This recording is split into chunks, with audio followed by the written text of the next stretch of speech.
Véronique Thoré, cadre supérieur de santé, coordinateur pédagogique à l'IFSI de Nancy-Brabois et directrice de l'IFAS, École d'aide-soignante du CHRU de Nancy.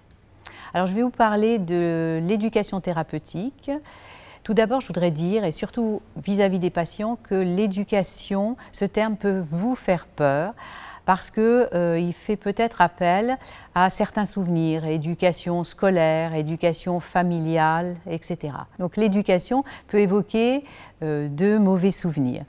D'autant que là, maintenant, nous avons affaire à des patients qui sont adultes pour l'insuffisance cardiaque, voire âgés, et de quel droit on les éduquerait. Donc l'éducation, ce n'est pas sous cet angle-là qu'il faut la voir. Alors l'éducation thérapeutique, c'est finalement quelque chose qui va permettre d'aider le patient à changer certains de ses comportements, parce qu'en fait, il a une pathologie chronique, l'insuffisance cardiaque est une maladie chronique, et il va devoir vivre avec elle toute sa vie. Alors j'ai envie de dire qu'il vaut mieux en faire un allié et vivre en duo plutôt qu'en duel. Quand vous me dites « je dois arrêter de fumer », etc., ou on me donne des conseils sur l'activité physique, c'est de l'information. La différence entre l'information et l'éducation, c'est que l'information, ce n'est qu'une partie de l'éducation. L'information, vous me la donnez, j'en fais ce que j'en veux.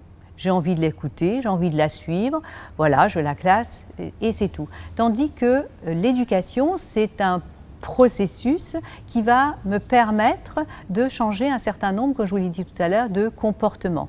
Alors, l'éducation thérapeutique, ça ne se fait pas comme ça, en une seule fois et par n'importe qui. Il faut avoir des personnels qui sont formés, qui soient médicaux ou paramédicaux.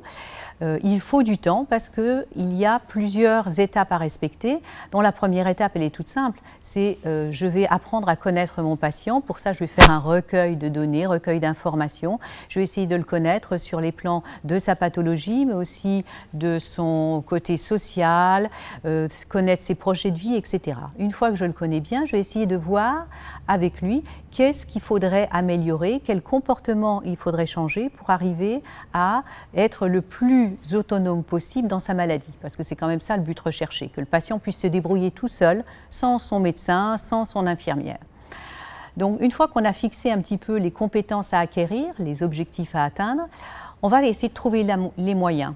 Et là, les moyens, c'est différents ateliers qui peuvent avoir lieu, alors soit des ateliers collectifs, soit des ateliers, des entretiens individuels, et tout ça, ça va être espacé dans le temps parce qu'on ne va pas faire en une seule fois tout ça.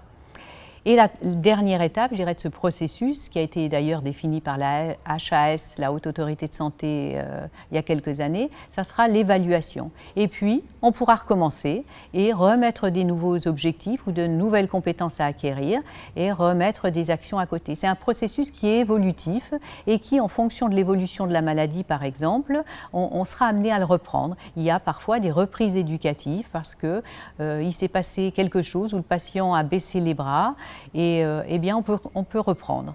Qui peut prétendre à de l'éducation thérapeutique, à un programme d'éducation thérapeutique? Eh bien tout patient, il n'y a pas de critères ni d'âge, puisque en plus la population insuffisante cardiaque, ce sont des patients relativement âgés.